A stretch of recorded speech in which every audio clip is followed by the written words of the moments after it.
Good evening. How's everybody doing? Let's light up the darkness. Who's in the house on a Wednesday, Yom Revi'i? Yehuda in South Carolina, Bill in Mid-Missouri, Bella in Florida, Carla in Brazil, Paula in the Great Northwest, Paula in Chicago, Shandora in the Bronx, Leona in Illinois, Karen in Northern California, Melissa in Great Neck, David in South Bend, Ryan in Jacksonville, Joe in the Inland Empire. Welcome, everybody. Also there on the YouTube side, Ella, Aoife in Florida, Marjorie in Georgia. So great to be with you. Quick reminder, we'll have a class today, and we're actually going to finish chapter 8. And then Nina and I are going to be on a family reunion. So we'll be off for a week, and we will resume most likely a week from tomorrow, although it might be a week from Friday, but most likely a week from tomorrow. Look for the announcement on the Facebook page as we get into next week around Wednesday. Today's episode of AT Daily is sponsored by our friend Stanley Kreis for the healing of his wife Catherine, who suffered an elbow accident while hiking. We're going to be doing some hiking this week. Catherine, may you have a refuah shlema, a complete and speedy recovery, and we say amen. And Stanley, may you and Catherine and all of your loved ones be showered in blessings. We say amen, and thank you for enabling us to share more Torah with more people around the world. Our daf today, page Pei Aleph 81, here in Tractate Gittin, the 19th volume of the Talmud. We're going to cover a few Mishnayos, finish number 6, 7, 8, and 9, all in this page. And then that'll bring us to the end of the chapter, God willing. We pick this up near the bottom of page 80b, completing our discussion of Mishnah number 6. This was the last case mentioned in that Mishnah. It was taught in the Mishnah that if a scribe, right, the couple went to a scribe to have their get written up, and the scribe also wrote for them a receipt, right? So the husband is going to require, the husband wants to get a receipt from the wife when he pays her the ketubah payment, to which he becomes liable to pay once the couple are divorced, right? So the first thing that they went to the scribe for is the get, the bill of divorce. And so he writes that up, he gives it to the husband, and then the husband gives the get to the wife. At that point, the husband has to pay her the ketubah payment, the payment that he owes her under the terms of their marriage contract if they should become divorced, and now they are divorced. So he gives her that money, and then she hands the husband the receipt that the scribe drafted for her. That was the plan, but the scribe made a mistake and the couple were careless.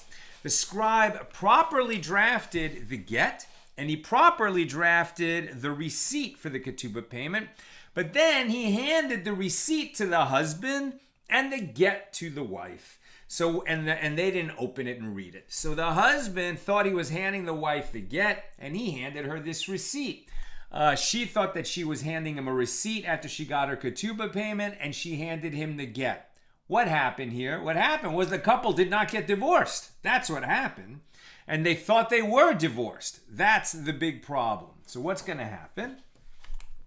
It was taught in the Mishnah that if the scribe wrote a get and he made a mistake and gave the get to the woman and the receipt to the man, and consequently the husband gave his wife a receipt and she gave him a get, Rabbi Eliezer says if the get is immediately in the husband's possession, it is not a valid get.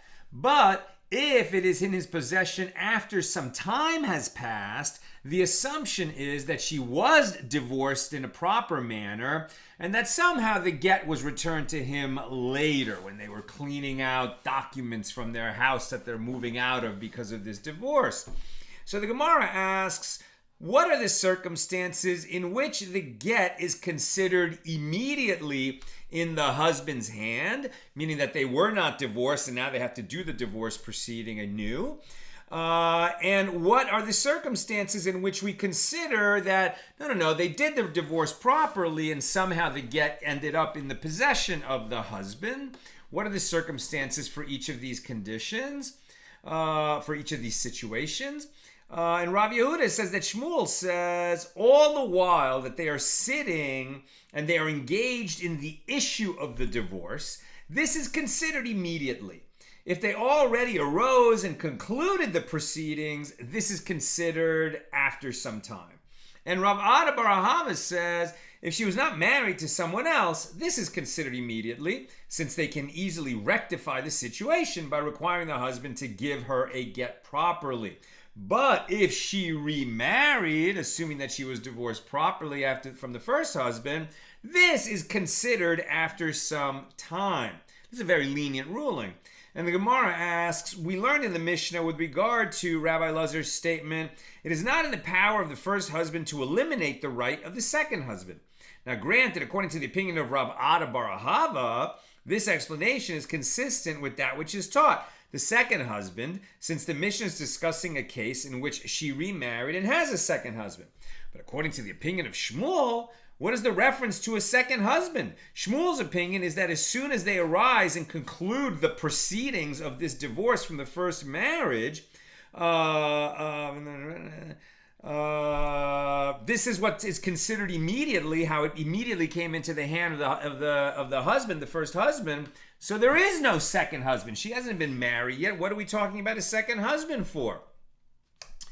So according to Shmuel's opinion, how does Rabbi Lazar's statement apply? And the Gemara answers, it is not referring to the right of a second man that she already married, but rather to the right that is due to a suitor who wishes to become her second husband, meaning that the first husband cannot eliminate the right of a second man who wishes to marry her.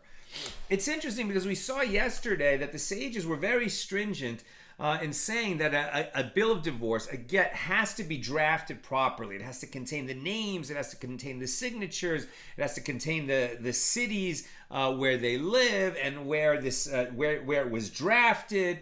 I mean, where identifying marks of who they are according to their residence, but it has to be dated, signed, and mention the city where the get was created, and that if any of those things is missing, then it is not a valid get. And if she married based on this invalid get, they forced her to leave the second husband. Here what we're seeing is, okay, they drafted the get properly. They fulfilled all the requirements that the rabbis established for what is a valid get. And then there was just a procedural error, right, where they didn't actually hand it to each other properly. That was the mistake that was made. And the sages, are seeming to be understanding of that and are going quite lenient, right? That even though that's what happened, if some time has passed and she remarried based on what they knew was a proper get that they paid the scribe to write for them, and just something got switched around, so we're going to make an assumption that the paperwork ended up in the wrong place, but that it was executed and the procedure was carried out properly, and there is no issue about saying that they were not really divorced. So that concludes our discussion of Mishnah number 6. Mishnah number 7. Now we're on 81a. If one wrote a get to divorce his wife, and then he reconsidered and did not give her the get. So Beis Shammai say, although merely writing the get does not dissolve the marriage, by doing so, right, by actually writing the get, even though he didn't give it to her, by writing it, the husband disqualifies her from marrying into the priesthood. Remember that a priest, a Cohen, can marry a widow, but he cannot marry a divorcee. Now, this woman who was married and her husband wrote her a get but never gave it to her, she was never divorced. Nevertheless, because the husband wrote a get, he was angry, he was thinking about divorcing her, he changed his mind. But just the fact that he wrote a get is enough, according to Beis Shammai, to disqualify her. Sort of gives her the aroma of a divorcee, and for that reason, she can't marry a priest. I mean, that's a very small group of people. She can marry all the other Jews in the world, but she's disqualified from marrying a priest. That's according to Beis Shammai. And Beis Hillel say, even if he gave her the get. But it was conditional on some external circumstance, and that condition was never fulfilled, then the get did not take effect, and the husband has not disqualified her from marrying into the priesthood. And that is the halacha. That is the law. So she's only disqualified from marrying a priest if she was actually divorced. There's none of this aroma of the divorcee that is sufficient to disqualify her from marrying a priest. Here comes the Gemara on Mishnah number 7. Rav Yosef, the son of Rav Menashe from Devil. It's not really devil. It's actually spelled D-E-V-I-L in English, but it's not an English word. It's Aramaic, and it's a place. So it's Rav Yosef, the son of Rav Menashe from Deville, right? A little bit like the French Deville, but it's really Deville. Now, at any rate, Rav Yosef, the son of Rav Menashe from Deville, sent a query to Shmuel, our teacher, saying, instruct us in the case of a priest about whom the following rumor circulated, that so-and-so the priest wrote a get to his wife, but she is still residing under his roof and attending to him. So what is the law? Okay, so what's the issue? If you write your wife a get, but you don't give it to her, okay, so you're not divorced, nothing has happened, you're okay, you can continue living together.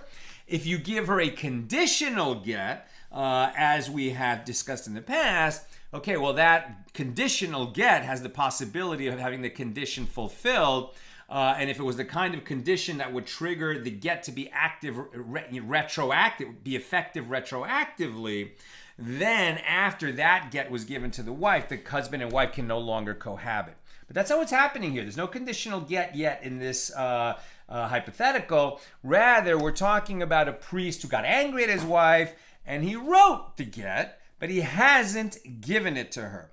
Now, if he gives it to her, unlike other Jews, right? If a regular, an Israel, a Yisrael, right, a Jew who's not a Levite or a Cohen, or a Levite for that matter, is married and he gets angry at his wife and he says, you know what, I've had it, I'm divorcing you. And he writes out the get and gives it to her in front of witnesses. So they're divorced. Now, he could change his mind and say, what was I thinking? What was I doing? I want to be with you. And as long as she hasn't gone and been with another man in the meantime, they can remarry. They're free to remarry. But a priest cannot marry a divorcee, even if she is his own ex-wife. He cannot marry a woman who is a divorcee. So the concern is that this priest divorced his wife, kept living with her, and basically remarried her, which a priest is not permitted to do. Now, we introduced this by saying, well, all he did is write the get. He didn't give it to her. But as we'll see, in some localities, the term write a get actually includes giving. When you say write a get for my wife, you mean write and give it to her. So let's continue. So if there's a rumor that so-and-so the priest wrote a get to his wife, but she is still living under his roof and attending to him, what is the law? So Shmuel sent the following response to him. She must leave her husband, but the matter requires investigation before he is forced to divorce her. She must leave her husband, meaning we separate them and then we investigate. But if we cannot prove that the rumor is false, there's going to be a problem. Not if we cannot prove that the rumor is true, but if we cannot prove that the rumor is false, we're going to have a problem. Let us continue. She must leave her husband, but the matter requires investigation before he is forced to divorce her. And the Gemara asks, what is the investigation that is required? If we say that the investigation is whether we can abolish the rumor that circulated or we cannot abolish it, well, that cannot be the question. But isn't Nehardea the place where Shmuel is the halakhic authority and the rulings there are in accordance with his opinion? And in Nehardea, they do not abolish a rumor. Rather, isn't that interesting? Abolishing a rumor, which they don't really, Rav Steinsaltz doesn't give us a note about, but it's nice, right? It would seem that not in Nehardea, but in other places, I guess the sages, the local sages, had the power to abolish a rumor. You know, they say, we investigated, we've determined that it is not true. The rumor is abolished. Everyone should know it was a false rumor. What a great thing if you can have that in a community, because as we know, rumors are incredibly damaging and you can't abolish rumors. Rumors are forever. And in fact, in most places, even legally speaking, you can't abolish a rumor. And Nehardea is one of those places where you can't abolish a rumor. So rather, the required investigation is to determine whether people in that place refer to giving a get as writing. Right? The term writing a get actually includes giving the get as well. Right? Because simply writing a get doesn't create a divorce, but writing and giving a get does create a divorce. So the Gemara asks, and if they refer to giving as writing, well, this proves nothing. As don't they also refer to writing itself as writing? Maybe in this locality, when you say write a get, it includes giving. But if you only meant write the get, wouldn't you still say the word write, W-R-I-T-E? So we can't know for sure that this priest divorced his wife, even if in that locality write a get means write and give a get. So the Gemara answers, yes, as if it is discovered that they refer to giving as writing, then there is reason to suspect that perhaps they are saying in the rumor that he gave her the get, and there is concern that she is actually divorced. The rumor is interesting, right? I mean, you would think that, are we going to establish any kind of legal issue based on a rumor? Aren't we so careful to always require the sworn testimony of two witnesses before we establish a matter? Are we going to listen to a rumor and based on some rumor, we're going to separate this wife from her husband? And the answer is because we're talking about priests, right? When we're talking about a priest, they're putting a fence around the Torah. They're very stringent because the priest doesn't serve only himself and his own interests. A priest, when the temple is standing, brings offerings on behalf of others. And if there is something wrong with that priest, and it wasn't properly investigated, it wasn't properly known, it might be that people think that they're bringing offerings to the temple and that they're being accepted, when in reality they're being brought by a flawed priest and all the offerings that he brings are lacking, right? There's a big problem. So they were very stringent with the matter of priests, right? A priest who actually goes ahead and violates his prohibition and marries a divorced woman, he's still a Kohen, but he's disqualified from serving in the temple while he's married to her, and any children of that union and their descendants will be forever disqualified from serving in the temple.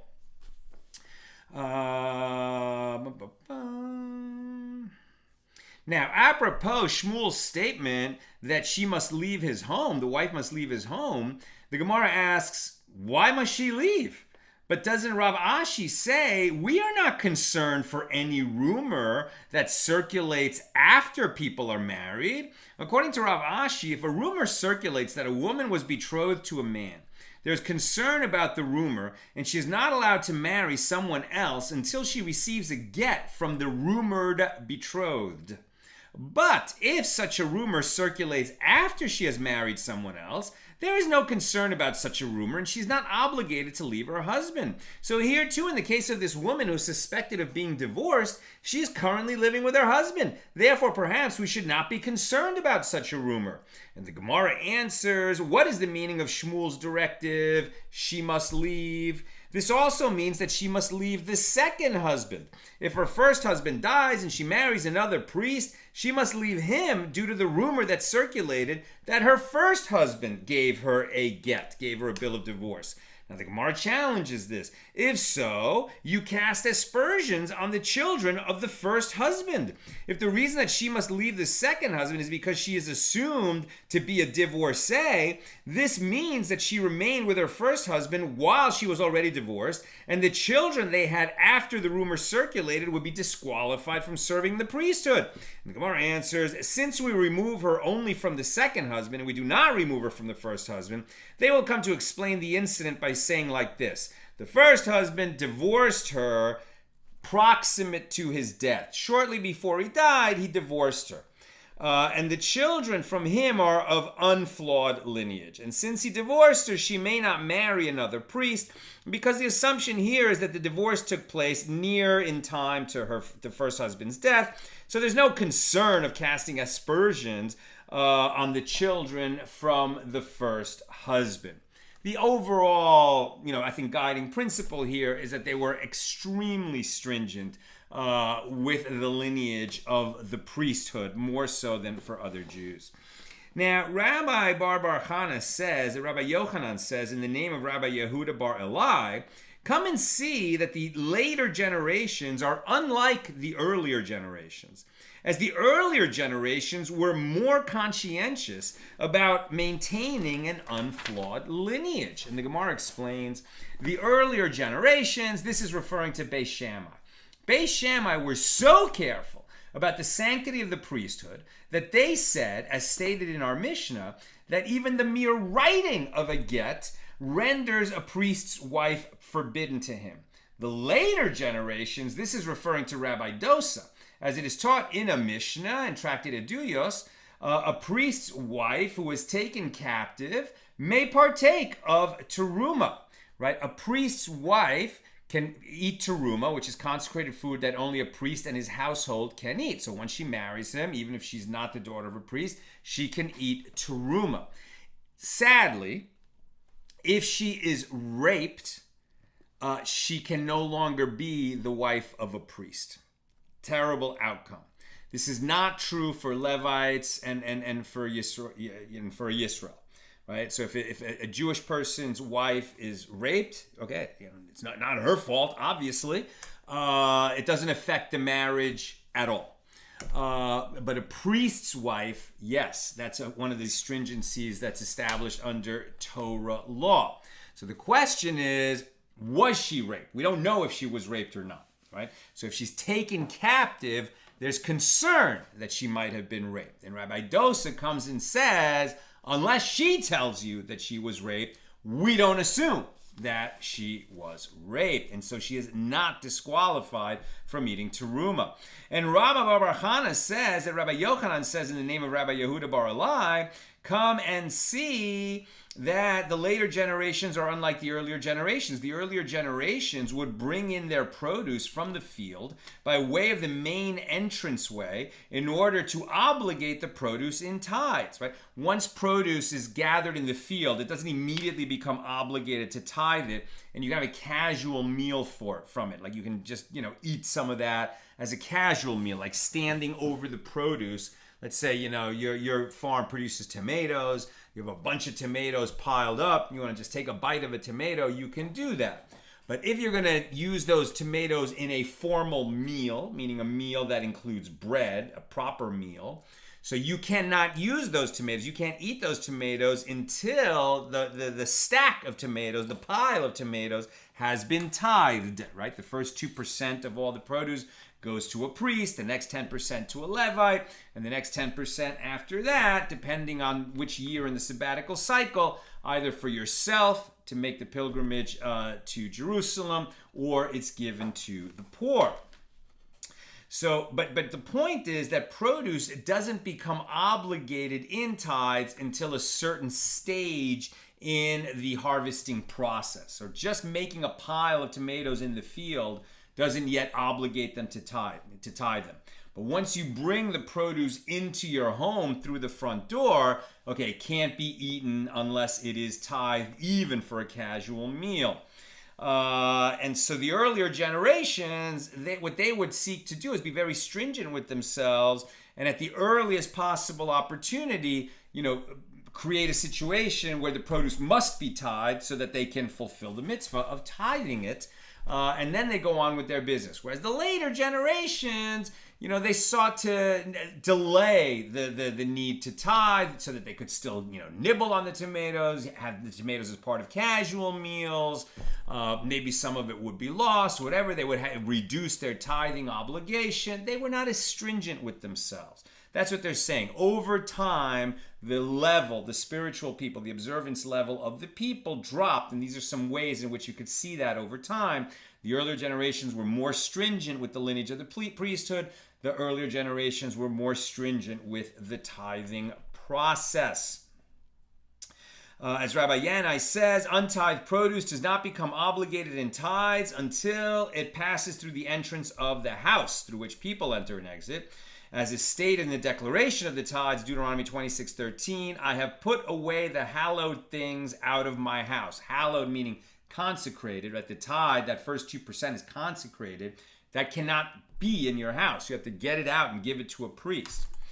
And Rabbi Yochanan says with regard to this issue, even entry into the courtyard establishes an obligation to tithe, as it is stated, that they may eat within your gates and be satisfied. And this indicates that once the produce is brought into the courtyard, it is obligated in tithes. As I was reading that, I was reminded a little bit, on Shabbos, right? It's a mitzvah to have 3 meals. Meals, right? Meals meaning that you eat bread with it and you wash before you eat, bless the bread, eat some food, and then you bench afterwards. You say the grace after meals afterwards, which you're only obligated to say the full grace when you've had a formal meal, meaning that it included bread, that you washed, blessed, ate, and then you say the grace afterward. But if you simply have a snack, right, even if you eat a lot of food, but you didn't have bread with it, so it's not a formal meal. So it very often happens, for the third meal, Shabbos afternoon, which, for example, in our community, we eat together. We go back to shul, we go back to synagogue for the afternoon prayer and the evening prayer, and in between we have this shalosh sudos, right, the third meal. So in that third meal, it's usually a very, very small meal. They put out some tuna and some egg salad and some rolls of bread. And you're not that hungry, right? Because by us, we have a big kiddush at synagogue when we finish Saturday morning services, big meal, like at shul, and we're eating that at about 11:15 a.m. Then we go home. That's not a meal in the sense that we have bread with it. We don't. But it's a lot of food. That's where there's cholent and jalapeno herring, etc. Then we go home and we have lunch with our families. That is a meal, and we'll certainly make kiddush and have challah. So we'll wash, eat, wash, bless, eat, and bench afterwards. So by the time you get to that afternoon meal, late afternoon meal, you're usually not that hungry. And you definitely don't need to eat bread with that meal, but you do it anyway. That's the point. It very often happens, not only third meal on Shabbos, but just at other times during the week, where let's say you're planning to have spaghetti. You're gonna have spaghetti and meatballs, right? That's gonna be a nice, filling meal. You don't need to take bread with that. We're not in the Italian restaurant. We're at home. And you're going to get quite full, and you don't need any bread with that. So the blessing you would say over spaghetti is mizonos, right? Blessing God who creates these species of grain. So you're not obligated to have bread with that meal and go through the formality of washing before, blessing the bread, eating the meal, and then saying the full grace after the meal, as opposed to the very abbreviated prayer if you simply had some spaghetti. But my point is, it's good to be a little bit more stringent with yourself and add a little bit of bread to the meal, even if it's just, a tiny little piece of bread, so that you are forced to wash and say a blessing over the washing, and then you say a blessing over the bread, then you eat your meal, and then you say that full grace afterward. Why would we do that? Why would we go to all that trouble to eat some bread that we don't really feel like eating at all? Because it gives us the opportunity to express our thanks to God. Okay, Mishnah number 8 here in chapter 8. With regard to one who divorces his wife and afterward she spent the night with him in an inn, right, in a roadside motel.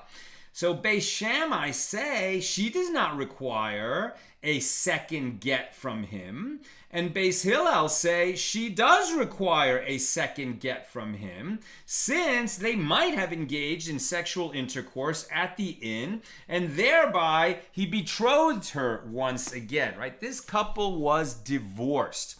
And now they're traveling, and especially, in ancient times, it's not like there were so many motels where there were lots of separate rooms. There weren't that many different places in the inn for them to stay. So they shared a space. They're accustomed to each other. They were married for years. Now they're divorced. So we're concerned that since they were secluded together, that they might have had marital relations. Now, they were already divorced. Now that they have marital relations, what have they done?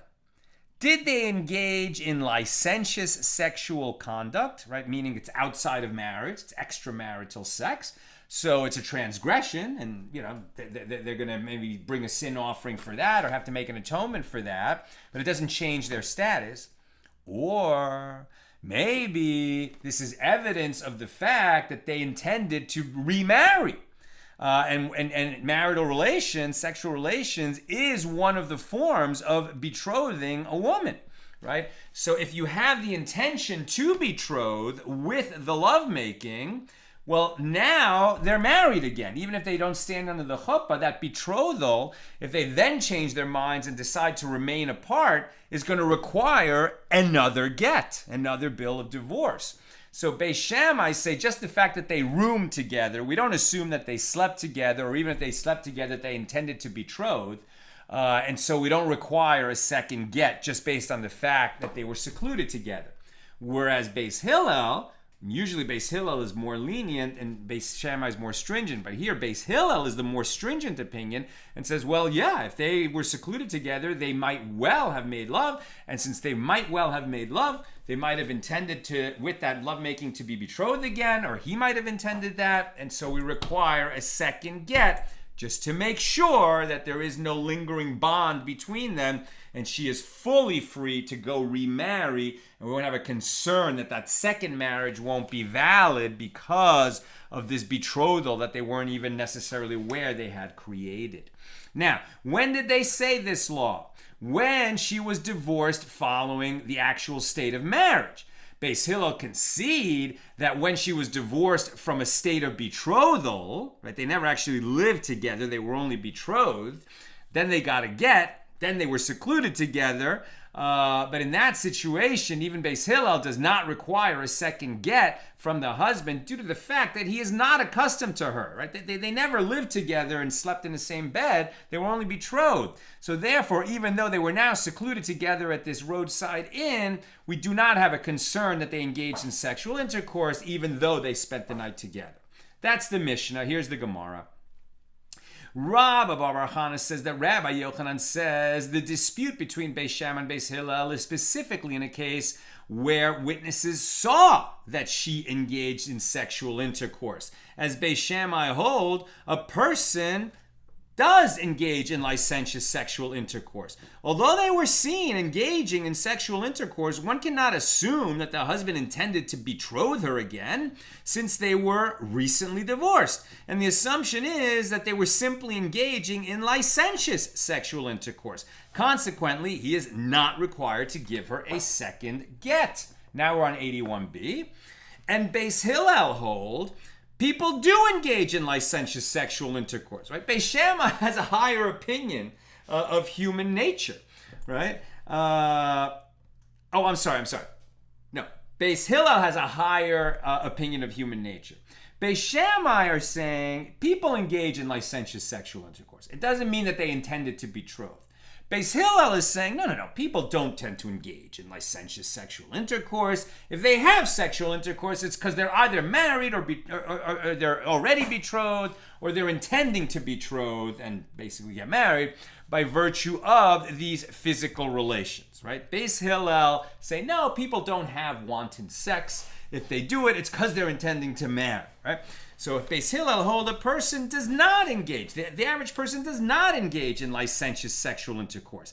Therefore, the husband must have had the intention to betroth her, and he must give her another get. But if they did not see, meaning witnesses did not see that she actually engaged in sexual intercourse, then even though they spent the night together at an inn, everyone agrees that she does not require a second get. So we're not going to assume that just because they were secluded that they had sex. It's only where we know that they had sex. And now what we're wondering is, did they have the intention to become betrothed or not? Beis Shammai say, no, they were just having sex, and so there is no betrothal that requires a get. And Beis Hillel said, well, they were betrothed at least at one time. Now they spent the night together, and they were witnessed having sex. So we can assume that they did intend to betroth, and she requires a get from him before she's free to marry someone else. Now the Gemara challenges this understanding of the Mishnah. We learned in the Mishnah that Beis Hillel concede that when she was divorced following the state of betrothal, she does not require a second get from her husband because he is not accustomed to her, meaning to be in a bed with her, because they were only betrothed, they were never married.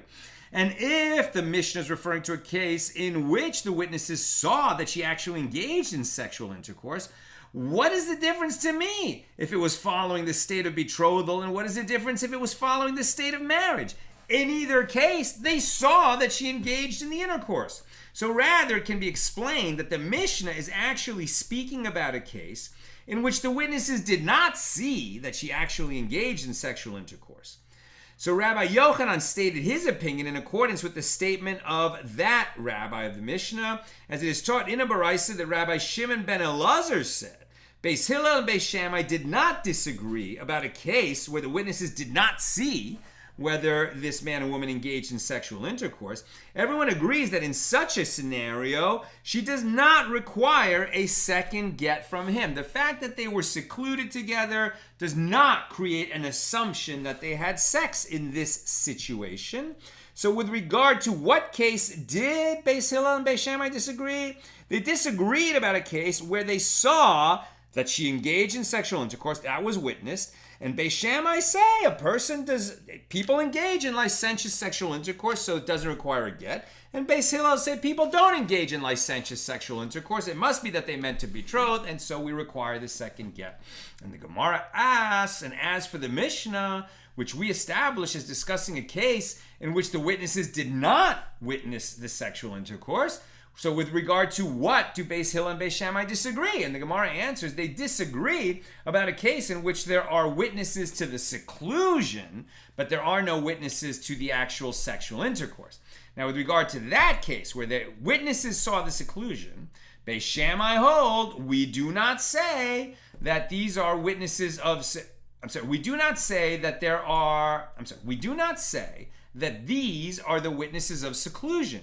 These are the witnesses of sexual intercourse. So according to Beis Shammai, although there are witnesses that they were secluded, this is not considered to be tantamount to testimony that they engaged in sex. And Beis Hillel say, we do say that witnesses of seclusion are tantamount to witnesses of the sexual act. And Beis Hillel concede that when she was divorced following the state of betrothal, she does not require a second get from him, even if they were alone together, because these people are not accustomed to being together in that way. They were only betrothed, they were never married.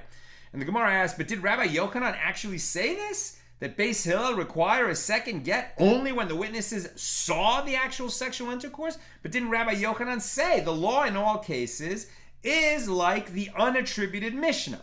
In other words, when we have a Mishnah and there's one opinion that is anonymous and the other opinion is, in the name of somebody, that's the minority opinion. So unattributed opinions are by definition what the majority holds, and the law is like the majority. And we established the Mishnah to be discussing a case in which they did not see that she engaged in sexual intercourse. How then does Rabbi Yochanan rule contrary to the Mishnah? And the Gemara answers, they are Amoraim, rabbis of the Gemara, the later rabbis, and they disagree. What they disagree about is with regard to what Rabbi Yochanan actually said. Rabbi Yochanan was a Tana, a rabbi of the Mishnaic period. So the rabbis of the Gemara disagree with each other about whether Rabbi Yochanan actually said that the law always follows the unattributed Mishnah or not, right? They can't agree on whether Rabbi Yochanan held that way or not. And that concludes our discussion of Mishnah number 8. Here comes Mishnah number 9, the final Mishnah of chapter 8. If a woman was married by her second husband on the basis of receiving a bare bill of divorce from her first husband, then she must leave both this, the first husband, and that, the second husband. And all of those previously mentioned ways of penalizing a woman who remarried based on bills of divorce that were held to be invalid, and according to the Mishnah that we read on page 79, all those penalties apply to her in this case as well. So what is this bare bill of divorce that if she relies on it to remarry, she has a major problem? So a bare bill of divorce is something that has not been in existence for about 1,800 years, right? So they stopped using the bare bill of divorce 1,800 years ago. What it was an unusually folded, almost like a fan, you know, like you can take a piece of paper and fold it back and forth, back and forth, back and forth, back and forth, and then it'll fan out, right? So if you fold a get in that way, fold it this way, then this way, this way, then this way, this way, then this way. So it's kind of like a fan. And then you tie up that get. Why do you have all these folds in it? Because in the space created by each of the folds, between the folds, you're going to get a signature of a witness. Well, I thought you only need 2 witnesses, maybe 3 at the most for a get. We're talking about a bunch of folds, like you would need 10 signatures to fill all the spaces between the folds. When would you do that? It's in that situation we discussed a while back where a husband might say to a group of men, all of you, write a get for my wife and give it to her. In that situation, it might be that he needs all of them to sign it. And how does he keep track of how many people have signed it? They put as many folds in the get as signatures that he's required to obtain. So if all of them sign the get, no problem. It becomes a bare bill of divorce when you made all those folds, indicating that you needed that many signatures, and some of the signatures are missing. That's what makes it a bare bill of divorce.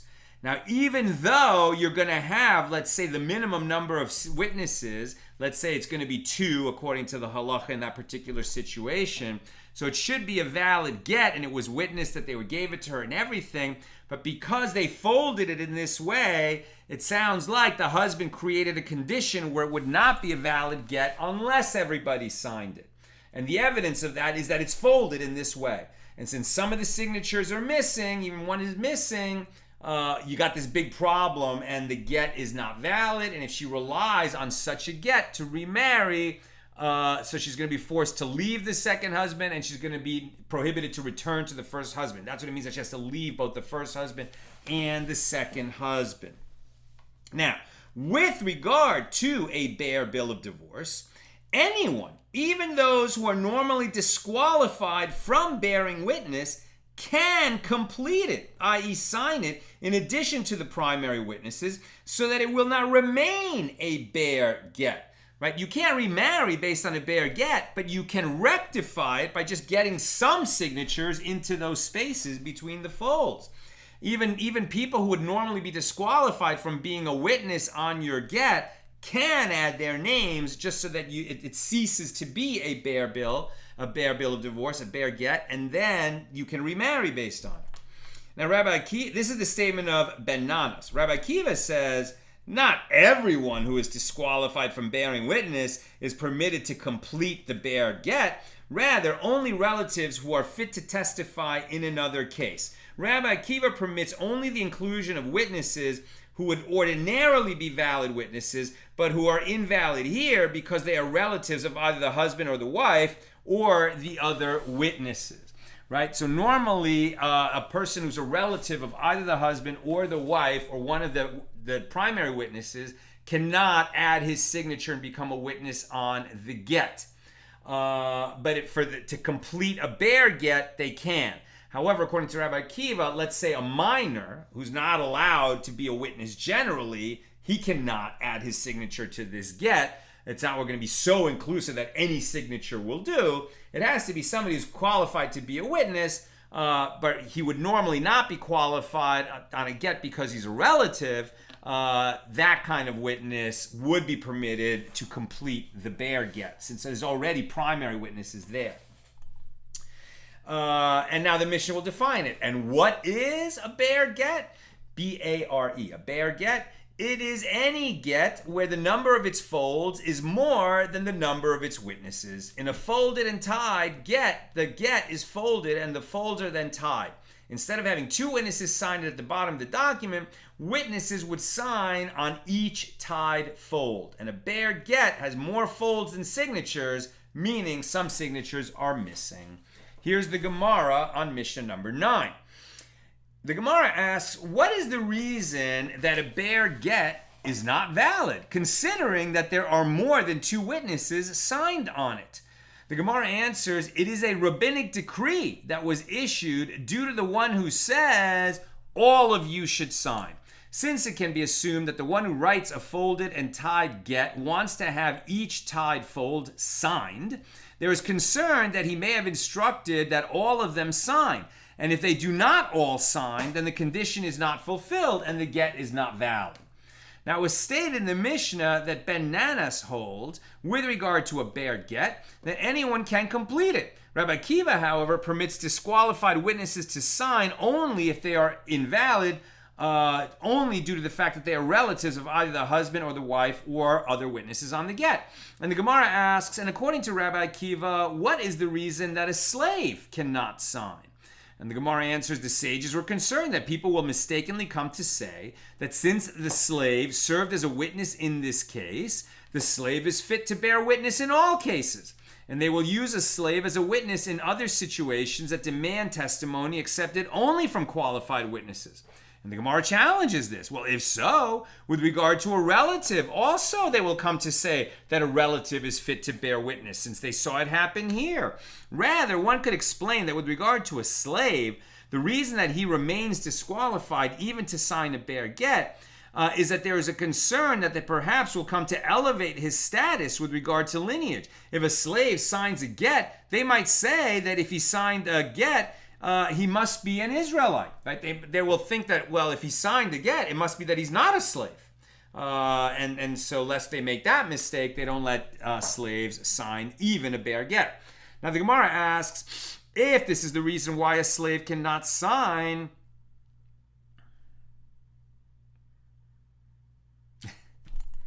I've got a sneeze coming, but maybe it'll take a while. So if this is the reason why a slave cannot sign, then a robber who is of unflawed lineage should be fit to complete the signatures of a folded and tied get, according to Rabbi Akiva. Why then did we learn in the Mishnah that Rabbi Akiva says not all can complete it? Rather, only relatives who are fit to testify in another case. And the Gemara deduces from this a relative yes, but a robber no. And the Gemara answers, rather, this is the reason why a slave is disqualified. They will come to say that his master emancipated him and he signed because he is now like any other Israelite. Similarly, with regard to a robber, they will also come to say that he repented and will allow him to testify in other cases as well. Therefore, Rabbi Akiva declared him to be unfit even for the bear get. And with regard to a relative, what can be said to disallow him to sign this get? With regard to a relative, everyone knows that he is a relative, and there's no concern that they will allow him to testify in other cases involving his relatives. They'll know that even though he's a relative, he can sign simply because it's that kind of get. Rabbi Zera says that Rabba Bar She'elta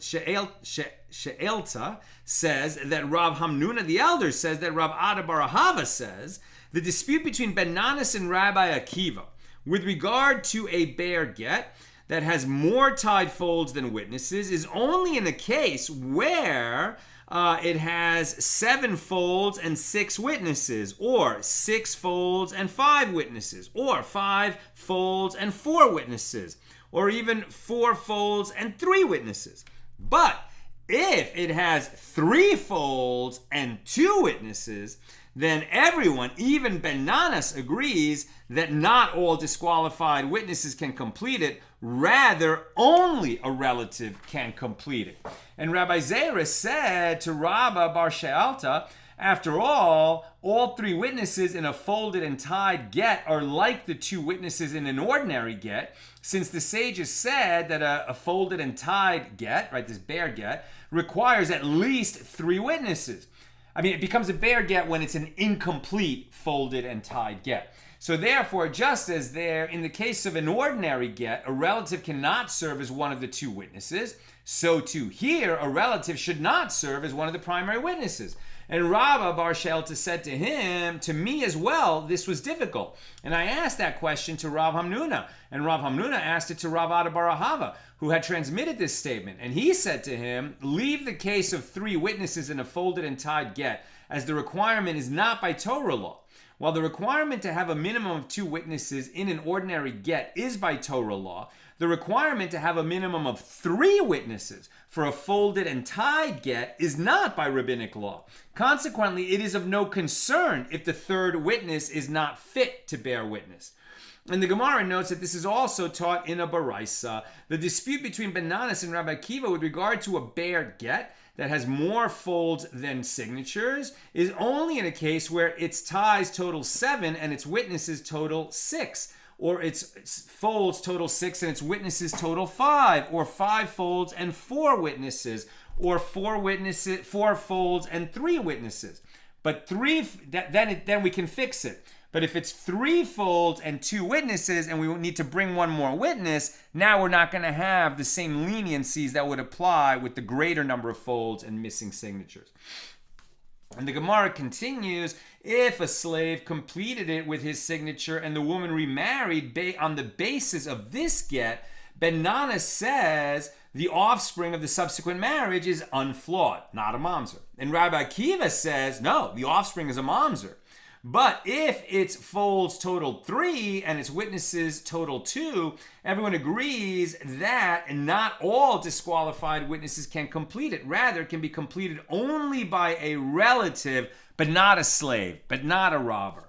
And Rav Yosef, obviously, a non-relative can sign it too. They're just saying that that's the minimum degree of invalidation. That's the maximum invalidation that you can have in that case is from a relative signing it, but you can't have a slave or a robber complete the folded and tied get.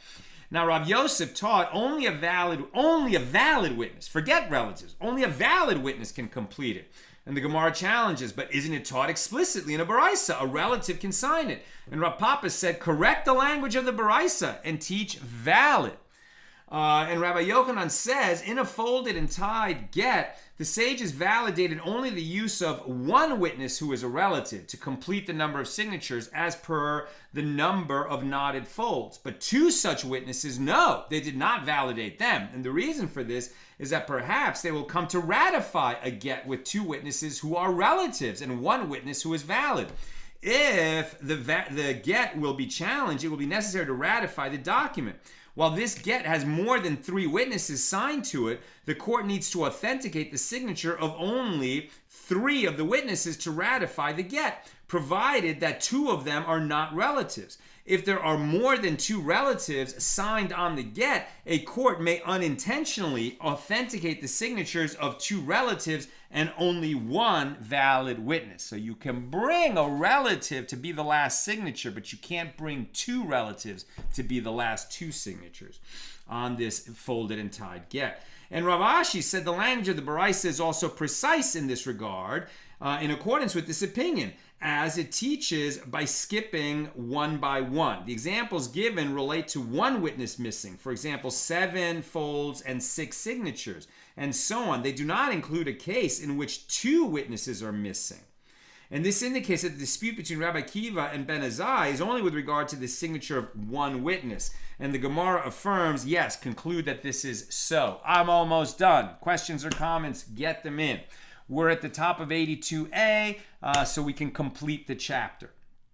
Abaye said, learn from it that this relative who is allowed to sign a folded and tied get can sign if he wants to sign, either at the beginning as the first signature, or in the middle, or at the end. And from where does Abaye infer this? From the fact that it did not designate a place for him to sign. And learn from it as well that from any 3 of the witnesses who signed on a folded and tied get, we can ratify the get, i.e. it can be ratified based on their signatures. And we do not need to confirm the signatures specifically of 3 consecutive witnesses. We know that on a folded and tied get, one of those signatures might belong to a relative, but not more than one. So we can pick any 3 signatures if we later have to confirm that they're valid signatures in order to ratify the get if the witnesses were not available. As if it enters your mind that we need consecutive witnesses for a ratification procedure later, then they should designate a place for this relative to sign in the beginning or in the middle or at the end, and they would then validate the use of many disqualified witnesses. It could have been instituted that every 3rd witness might be a normally disqualified witness, but here permitted to sign a folded and tied get. Since in any group of 3 witnesses, 2 of them would be valid, more than 1 disqualified witness could be allowed. Since it is possible to ratify a get by confirming signatures that are not consecutive, and therefore there is concern that the court will rely on 2 disqualified witnesses for the ratification, the sages consequently allowed the use of only 1 disqualified witness on one of these kinds of gets. And finally, with regard to the law concerning the dispute in the Mishna, it is related that when they came before Rabbi Ami with a question pertaining to a bear get that needed more witnesses, he said to the person overseeing, "Go out and complete it, even with a slave from the general public, in accordance with the opinion of Ben Nanas," not the more stringent opinion of Rabbi Akiva. And that's the end of chapter 8. When we come back together next week, we'll open chapter 9 on page 82a.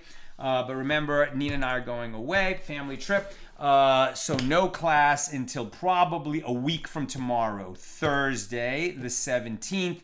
Possibly not till the 18th, but most likely we will resume on Thursday, the 17th. Okay, a couple of questions on Gittin, page 81.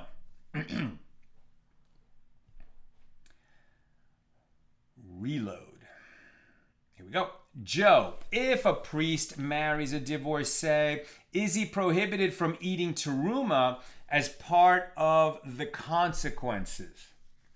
I don't remember. It's a really good question. He's definitely penalized that he can't serve in the temple as long as he's married to the divorcee and their children are considered halal, meaning disqualified from serving as priests. They're still Kohanim, but they're disqualified of doing anything that priests do. She can certainly not eat his teruma because this is a marriage that is not valid. But remember, it is still a marriage. The children are not mamzers. They're just halilim or halalim. I'm not sure. They're disqualified from serving the priesthood, but they're not mamzers. But can he eat teruma? I believe he can. I think his family cannot, but he can. But I'm not sure. Good question. Leona. Now I understand what Granny meant when she said, it's not a real meal without bread. It's only a snack. Exactly. Thank you for that. And Sharon, last week's Torah portion commands us to eat, be satisfied, and bless, which is still part of the Birkat Hamazon, right? That exactly. When we say the grace after the meal, we're saying it because the Torah commanded us, you shall eat and be satisfied and bless, right? That's the Torah mandated blessing that we say about food, and we say it after we eat. Right, but we also have to say a blessing that's rabbinically commanded before we eat anything. As we learned in Tractate Brachas, if we eat something without saying a blessing, then it's as if we stole from the Holy One. Right? So usually, if you're drinking water, for example, you would say, "Blessed are you, Lord our God, ruler of the universe, by whose word everything comes into being." That's the kind of catch-all blessing.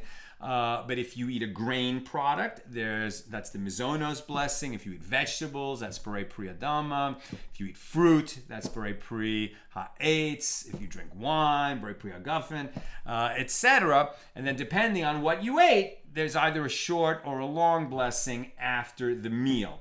And we will obligate ourselves, we'll go to the trouble to say the extra blessings, and particularly the long blessing after the meal, even though we don't really feel like eating bread, just to show our gratitude to God for all the blessings in our lives. That's what I've got for us today. With God's help, we'll be together again next Thursday, a week from tomorrow, to open chapter 9. Have a great week, and sooner than that, have a great Shabbos. All the best.